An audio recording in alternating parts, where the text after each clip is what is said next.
The other day, after watching the weather report before going out for my ride, I walked out of my house, slipped on a banana peel, and I must have blacked out.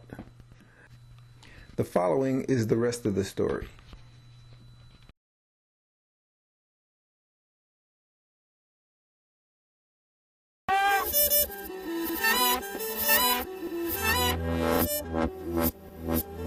First storm of 2014 has its effect on Bluffton, South Carolina. We rely on our own experience, but we consult with the National Weather Service for what they tell us.